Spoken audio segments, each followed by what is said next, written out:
Good afternoon, students. My name is Vinod Ramkoshal, and you are watching the 10th class science subject, that is physics part. और आज हम पढ़ेंगे magnetic affect of electric current. Magnetic affect of electric current. बच्चों, अब तक हम electricity पढ़ चुके हैं. हमने स्कूल में पढ़ा, सभी बच्चों ने स्कूल में पढ़ लिया है हमारे साथ कि इलेक्ट्रिसिटी का जो पोर्शन है वो सब हमने कवर कर लिया है. अब बात करते हैं magnetic affect of. Actually electricity के साथ साथ हमने हीटिंग इफेक्ट ऑफ करंट भी पढ़ा. करंट के 3 इफेक्ट सिलेबस में है. One is heating effect of current, another one is chemical effect of current, and third one is magnetic effect of current. तो हीटिंग इफेक्ट हमने पढ़ लिया, H=I²RT. केमिकल इफेक्ट आप केमिस्ट्री में पढ़ेंगे, सेल्स वगैरह में, इलेक्ट्रोकेमिस्ट्री में. और यहां पर एक और रह गया है, that is magnetic effect of current. Magnetic effect of current ये कहता है बच्चों कि जहां कहीं भी करंट है, where there is a will there is a way, बोला जाता है ना, where there is a will there is a way. तो where there is a current there is a magnetic field. मैं तो ये कहूंगा कि जहां कहीं भी करंट है वह मैग्नेटिक फील्ड पक्का होगा बच्चों, बिल्कुल श्योर होगा. जैसे कहा जाता है ना कि भाई देखो वहां पे पक्षी उड़ रहे हैं. जंगल में पहले बोला जाता था महाभारत में कि भाई पक्षी उड़ रहे हैं. युधिष्ठिर ने कहा भी पानी देख के आओ, तो कहा ना पक्षी उड़ रहे हैं, वहां पे शायद पानी हो सकता है. तो पक्षी उड़ रहे हैं इसलिए आइडिया मिला कि पानी होगा. या ये कह लो कि पानी अगर है तो पक्षी भी जरूर होंगे. दोनों ही बातें एक जैसी हैं. तो यहां पर यह बोला जाता है बच्चों, अगर करंट है, अगर कहीं भी करंट है तो मैग्नेटिक फील्ड भी जरूर होगा. ये पक्की बात है. और अगर मैग्नेटिक फील्ड है तो करंट भी जरूर होगा. ये दोनों वाइस वर्सा है, सिमेट्री है नेचर में. इलेक्ट्रिक फील्ड, मैग्नेटिक फील्ड दोनों पाए जाते हैं. तो बच्चों मैं ये कह रहा हूं, electric current flowing in a wire. किसी वायर में, जैसे मान लो एक वायर है, इसमें आपने करंट फ्लो करवा दिया. आई से डिनोट करते हैं करंट को. अगर इसमें करंट फ्लो कर रहा है, फ्लोइंग इन वायर, प्रोड्यूसेस बनाता है, क्या बनाता है, मैग्नेटिक फील्ड अराउंड इट. उसके चारों तरफ एक मैग्नेटिक फील्ड बनाता है. किस तरीके से बनाता है, जिस तरफ आपका करंट जा रहा है उस तरफ आप अपने हाथ को खोलेंगे, ऐसे राइट हैंड पाम रूल. इस हाथ को खोलने के बाद ये आपके अंगूठे हैं. इस अंगूठे को करंट की डायरेक्शन में रखेंगे, ऐसे बच्चों, ऐसे देखो करंट की डायरेक्शन में यूं. अगर ये नीचे होता तो देखो मैं यहां बता रहा हूं, मान लो ये आपका वायर, इसमें करंट जा रहा है, तो आराम से रख देंगे मैं. ये देखो करंट की डायरेक्शन में रख दिया.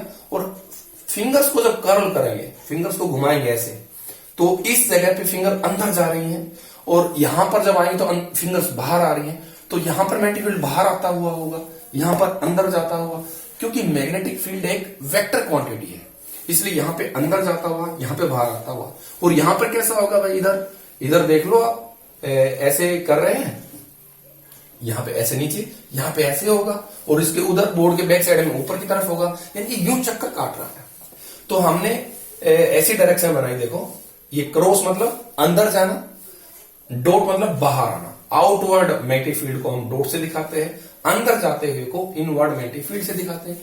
ये वीक मैंने इसलिए बताया कि करंट आई जो है वो खुद कम करंट है. एक वायर में अगर कम करंट, जैसे हमारे घरों में दीवारों में जो कंसीलिंग होती है उसमें ज्यादा करंट नहीं है, कम करंट है. अगर कम करंट है तो मैग्नेटिक फील्ड भी कम ही होगा. ठीक है. तो बच्चों आपको ये आइडिया हो गया है कि एक वायर में से जो करंट जाता है उसकी वजह से चक्कर काटता हुआ, जैसे मान लो ये वायर हो, इसमें से करंट जा रहा है, तो इसके चारों तरफ ऐसे ऐसे मैग्नेटिक फील्ड होगा. देखो ऐसे ऐसे, यहां पर ऐसे, यहां पर ऐसे आ गए, जैसे मान लो स्प्रिंग जैसा, रस्सी जैसा, ऐसे यूं मैग्नेटिक फील्ड होगा. ये तो आपने डायरेक्शन देख ली. अब आपके यहाँ पे एक साफ साफ मेंशन है कि एक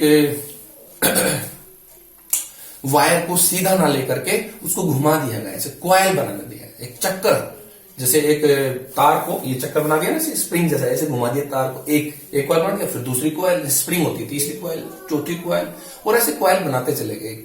वायर को ऐसे आपने किसी, जैसे पेन है, पेन के ऊपर मढ़ दिया, ऐसे ऐसे गोल गोल बना दिया, और फिर पेन को निकाल लिया, तो जो वो स्प्रिंग जैसा बन गया, उसको बोलते हैं सोलेनाइड. सोलेनाइड बोलते हैं बच्चों, सोलेनाइड. ये सोलेनाइड क्या करते हैं जनरली, अगर इस सोलेनाइड के अंदर आप एक लोहे की कील रख दें, सॉफ्ट आयरन, जैसे लोहे की कील रख दें, आर्मेचर भी बोलते हैं उसको, या तो आप उस कील के ऊपर ही इसको मढ़ दें, या आपने पहले मढ़ के तैयार कर रखा तो उसके अंदर कील को रख दें, और फिर आपने मैग्नेटिक फील्ड करंट यहां से फ्लो करवा दिया। देखो ये वो तार है जो ऐसे होकर के यूं यूं यूं जा रहा है, ऐसे करंट की डायरेक्शन में दिखाई, और ये बाहर आ गया। तो ऐसे में आपने करंट दे रखा है। अगर वो करंट इस तरफ जा रहा है तो देखो क्या होगा, मैंने क्या किया, करंट ऐसे, फिर यूं जाकर के यूं यूं, मान लो ये ऐसे है, यूं करके यूं गया, फिर यूं यूं, करंट ऐसे घूम घूम के जा रहा है, ऐसे घूम के करंट जा रहा है। तो आप एक कॉइल को पकड़ो, पहले करंट ऐसे गया, पहली कॉइल में ऐसे करंट गया, ऐसे करंट जा रहा है, तो करंट ऐसे जा रहा है, आपने करंट की डायरेक्शन में अंगूठा लगाया, भाई पहला कॉइल देखो बस, और सबको भूल जाओ, एक कॉइल देखो ऐसी थी, पहले ऐसे गया, सीधा वायर था, देखो सीधा वायर, फिर पहली वायर कॉइल ऐसे यूं, तो यहां पर उस कॉइल में करंट ऐसे था, यहां पर ऐसे था, यहां पर ऐसे था। तो करंट जब ऐसे था तो आपने अंगूठा लगाया तो मैग्नेटिक फील्ड यहां पे यूं यूं यूं यूं, यहाँ पे ऐसे ऐसे ऐसे यूं, फिर यही करंट ऐसे चला गया, यहां लगाया तो वो ऐसे हो गया, फिर यही करंट ऐसे आया तो ऐसे हो गया। मतलब सभी कॉइल्स की वजह से मैग्नेटिक फील्ड ऐसे होगा, यूं वहां से ऐसे आता हुआ, इधर से यूं आता हुआ, यूं आता हुआ, यूं आता हुआ, समझ में आ रहा है। तो ये मैग्नेटिक फील्ड की डायरेक्शन आपने बना ली उसी तरीके से। अब ये हम जनरली क्यों मानते हैं, क्योंकि देखो अब जब आपने ऐसे ऐसे कॉइल बना दी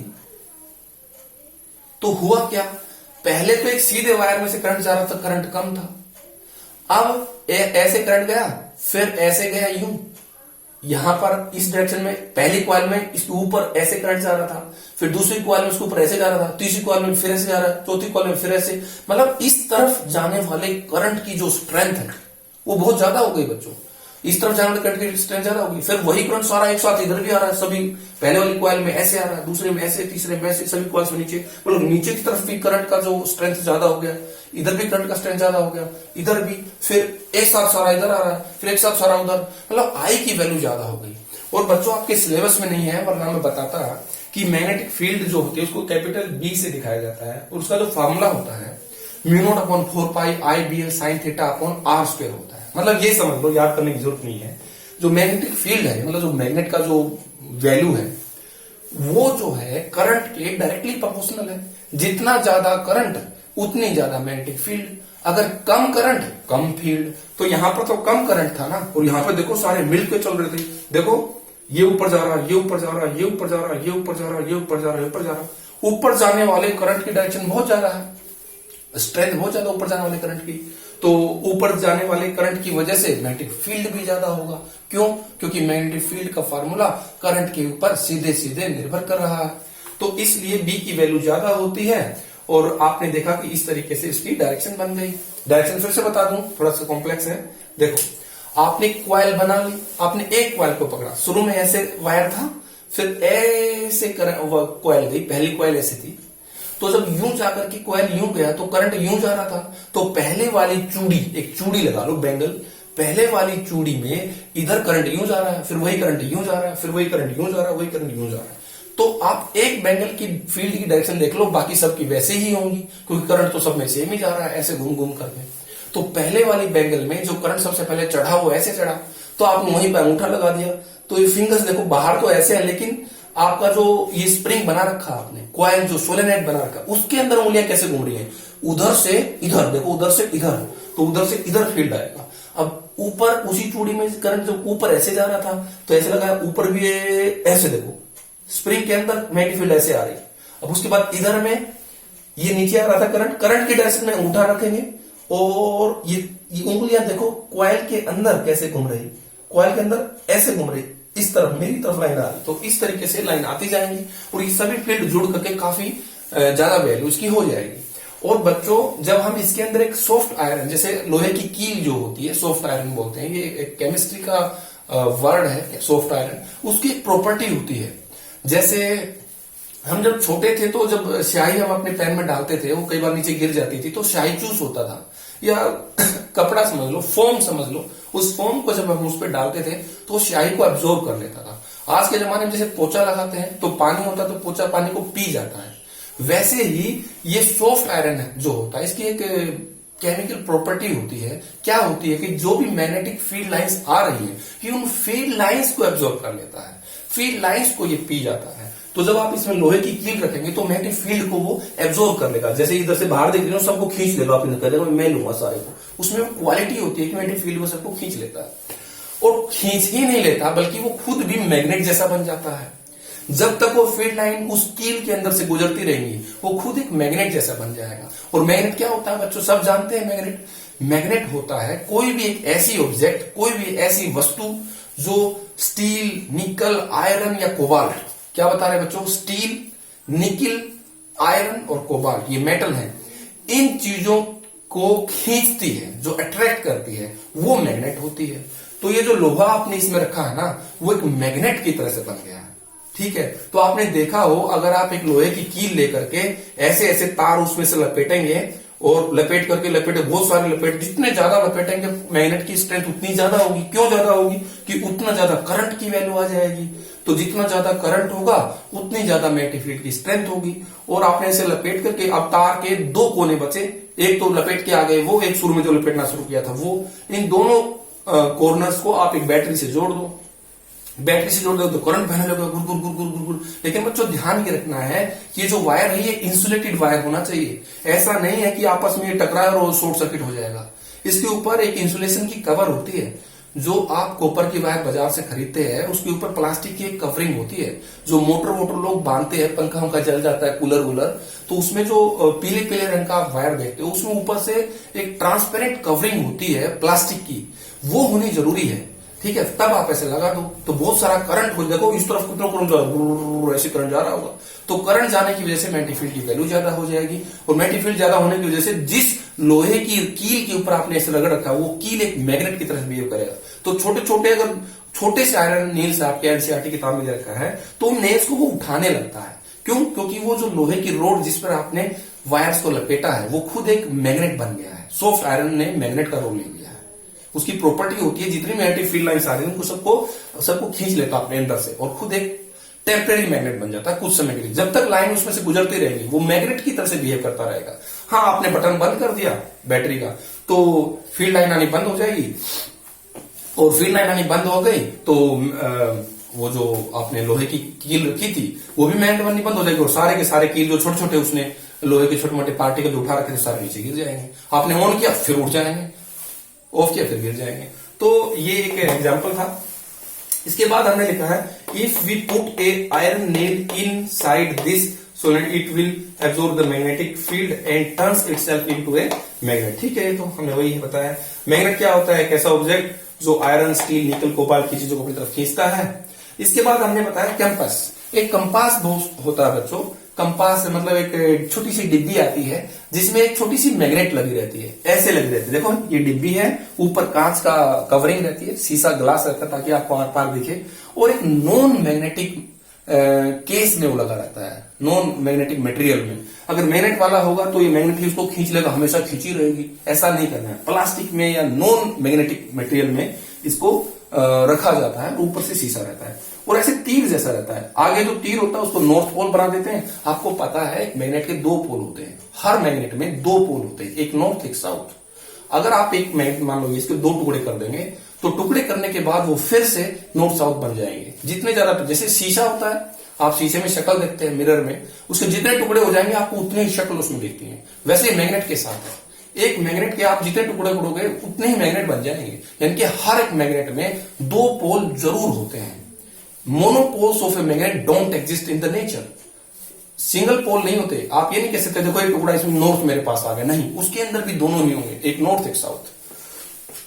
तो भाई ये हम कंपास जान रहे थे। कंपास में ऐसा ही होता है, एक तरफ नॉर्थ पोल तीर जैसा बनाया जाता है, एक तरफ ऐसे जैसे धनुष बाण का तीर होता है, उसका आगे वाला जो टिप होता है उसको नॉर्थ की तरह से बनाया गया है, पीछे वाले को साउथ। और ये ऐसे पिवोट होता है जैसे यूं एक इसके ऊपर।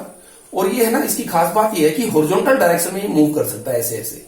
जब भी कहीं दूसरी मैग्नेट आती है, मान लो एक मैग्नेट यहाँ है एक यहाँ है, तो वो या तो खींचती है या भगाती है। तो वैसे ही ये मैग्नेट ही है, पतली सी स्मॉल टाइनी मैग्नेट लिखा होगा, small tiny magnet pivoted. Pivot में इस डंडे के ऊपर थोड़ा सा पिवोट कर रखा है।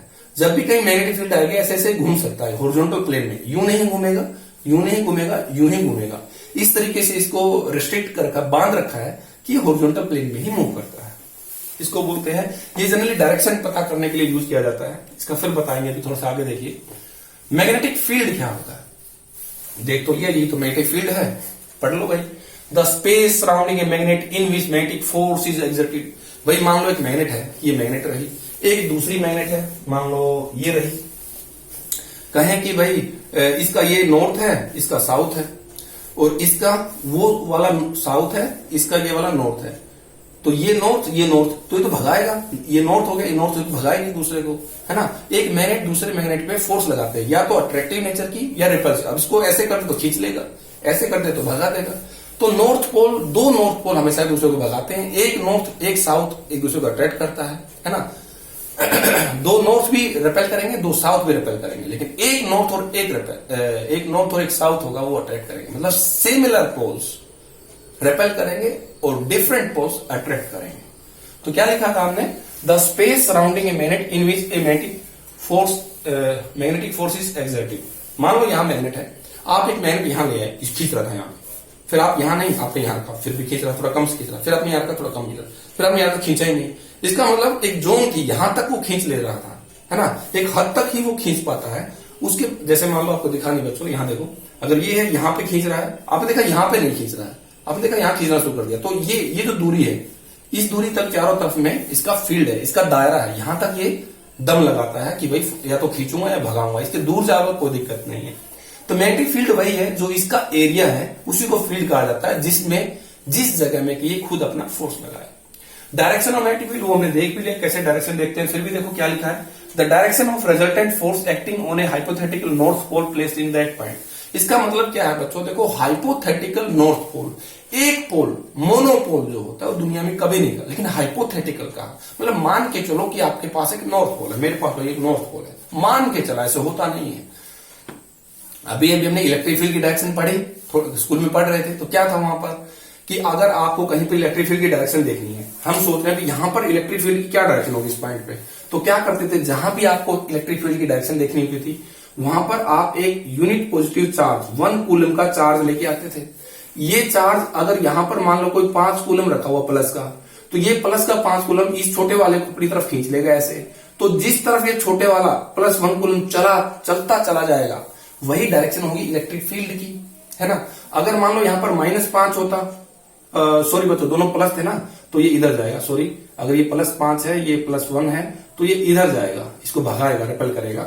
और अगर ये माइनस होता तो इसको इधर, दोबारा देख लो, चलो एक सेकंड रुको। मैंने क्या बताया कि एक +5 कूलम का चार्ज था हमारे पास, यहां पर +5 कूलम। एक हम जानना चाह रहे हैं इस +5 कूलम की वजह से इलेक्ट्रिक फील्ड की डायरेक्शन क्या होगी। तो आप क्या करो, एक छोटा सा यूनिट पॉजिटिव चार्ज लेके आइए यहां पर और यहां रख दो। तो ये यूनिट पॉजिटिव चार्ज, ये दोनों पॉजिटिव हो गए तो रिपेल करेंगे, दोनों को मिला और इस डायरेक्शन में धक्का मारेगा। 5 वाला बड़ा है तो इस पर धक्का मारेगा, इधर जाएगा ये। तो इलेक्ट्रिक फील्ड की डायरेक्शन होगी, जिस तरफ यूनिट पॉजिटिव चार्ज मूव करेगा वही उसकी इलेक्ट्रिक फील्ड की डायरेक्शन होगी। ऐसे मैग्नेटिक फील्ड निकालते हैं। अगर मान लो यहां पर एक मैग्नेट रखी हुई है, एक नॉर्थ पोल है, उसका साउथ पोल है, आप जानना चाह रहे हो कि इस मैग्नेट की वजह से यहां पर मैग्नेटिक फील्ड की डायरेक्शन, देखो अब मैग्नेट है तो मैग्नेटिक फील्ड, चार्ज था तो इलेक्ट्रिक फील्ड था, यहां पर मैग्नेटिक फील्ड की क्या डायरेक्शन होगी। सर ऐसा करते हैं, यहां पर एक यूनिट को हाइपोथेटिकल नॉर्थ पोल लेके आ जाते हैं, वैसे होता नहीं, मन ही मन सोच के चलो, यहां अगर नॉर्थ पोल रखा तो ये वाला नॉर्थ पोल उसको भगाएगा, तो मैग्नेटिक फील्ड इस तरफ हो गया, ठीक है। अगर मान लो इसका साउथ यहां होता, नॉर्थ यहां होता, तो इस नॉर्थ को ये साउथ ऐसे खींचता, तब मैग्नेटिक फील्ड ऐसे हो जाता। तो इस तरीके से आप अज्यूम कर सकते हो कि एक hypothetical north pole placed at that point, वो नॉर्थ पोल जिस तरह मूव करेगा वही उसकी डायरेक्शन होगी मैग्नेटिक फील्ड की। Magnetic field lines always begin from north pole of a magnet and at the south pole of magnet. हाँ देखो, मान लो एक ही मैग्नेट है, हर मैग्नेट में एक नॉर्थ पोल होता है, एक साउथ पोल होता है, तो यहां नॉर्थ है, साउथ है। कहते हैं कि नॉर्थ पोल से हमेशा मैग्नेटिक फील्ड लाइंस बाहर निकलती है और साउथ में घुस जाती हैं, साउथ में एंटर करती हैं। देखो नॉर्थ से निकली ये लाइन, साउथ में घुस गई, नॉर्थ से निकली, साउथ में घुस गई, ये भी कहीं ऐसे घूम के आ जाएगी, ये भी नॉर्थ से निकली, साउथ से। ये तो बाहर की बात हुई। एक मैग्नेट के बाहर की तरफ जो मैग्नेटिक फील्ड की डायरेक्शन है वो तो ऐसे है कि नॉर्थ से निकलती है और साउथ में एंटर कर जाती है। लेकिन अंदर की बात करें तो अंदर साउथ से नॉर्थ में होती है, तभी तो magnetic field lines close curve बनाती है। देखो नॉर्थ से निकली लाइन साउथ में भी, फिर अंदर साउथ में पूरा चक्कर घूम गई।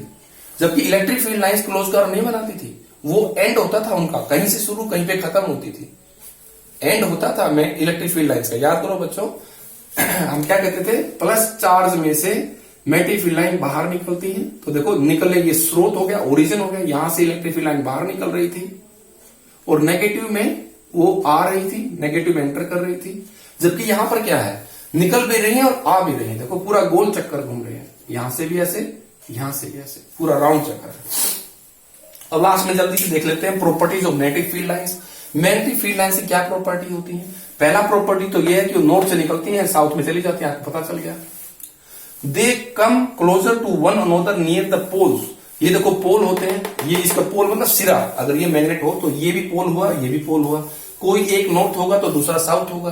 कह रहे पोल के नजदीक मैग्नेटिक फील्ड लाइंस की जो वैल्यू होती है, जो स्ट्रेंथ होती है, जो ताकत होती है, वो ज्यादा होती है, इधर कहीं कम रहेगी। देखो आप अगर एक छोटा सा सर्कल खींचो, मैंने एक सर्कल खींच दिया यहां पर इतना सा, इस सर्कल में 1 2 3 4 लाइन आएंगी। यही सर्कल आप यहां बनाओ, हो सकता है 1 लाइन आए, हो सकता है 2 लाइन आए, लेकिन यहाँ पे 4 आ गई।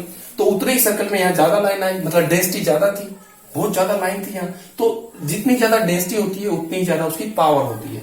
और मैग्नेटिक फील्ड लाइंस की जो वैल्यू होती है वो पोल्स के पास ज्यादा होती है, यहां पर जैसे कम हुई, इधर भी पोल्स आ गए तो ज्यादा, देखो 3 4 लाइन आ गई। They come closer to one another near the poles but they are widely spread. Widely देखो यहाँ पे खुले खुले हैं, पोल के अलावा कोई जगह वो यही तो है, ये यहाँ पे खुले खुले हैं, यहाँ पर वैल्यू भी कम है। They do not intersect with each other. कभी भी दो मैग्नेटिक फील्ड लाइन एक दूसरे को काटती नहीं है बच्चों, देखो बिना काटे जाएंगे। बस आप चाहे कितनी ही लाइन निकाल लेना, किसी भी मैग्नेट से कितनी ही लाइन निकाल लेना, कोई मैटर नहीं करता है, बस वो कट नहीं होनी चाहिए, तो लाइन कट नहीं होनी चाहिए। और ये ध्यान रखना, पोल्स के पास लाइन की संख्या ज्यादा होनी चाहिए, वहां पे कम होनी चाहिए। अगर कट कर जाएंगी तो क्या होगा भाई, मान लो 2 लाइन कट कर गए, आपने एक यहां से ऐसे कर दिया, तो कट करने पे एक ही पॉइंट पे 2 डायरेक्शन हो गई। भाई कर्व में डायरेक्शन क्या होता है, अगर मैं यहां पे देखूं डायरेक्शन तो ऐसे हो गई, यहां पे देखो डायरेक्शन टेंजेंट होता है। कर्व पे कहीं पर भी आप इंस्टेंट डायरेक्शन देखते हैं किसी वेक्टर की, तो क्या होता है, टेंजेंट होता है उस पॉइंट पे। तो यहां पर अगर एक पर्टिकुलर पॉइंट पे मैग्नेटिक फील्ड की डायरेक्शन देखोगे तो ये होगी, यहां पे देखोगे तो ये होगी, यहां पे देखोगे तो ये होगी। लेकिन यहां पर जहां कट कर रखी है, इस लाइन की वजह से ऐसे, इस लाइन की वजह से ऐसे, तो एक ही पॉइंट पे 2 डायरेक्शन होगी, जो कि पॉसिबल नहीं है। तो ये 2-3 पॉइंट से, बाकी हम नेक्स्ट लेक्चर में देखते हैं बच्चों, क्योंकि लेक्चर बहुत बड़े हो जा रहे हैं, इनको अपलोड करना बहुत मुश्किल है। अपनी पढ़ाई करते रहें। All the best.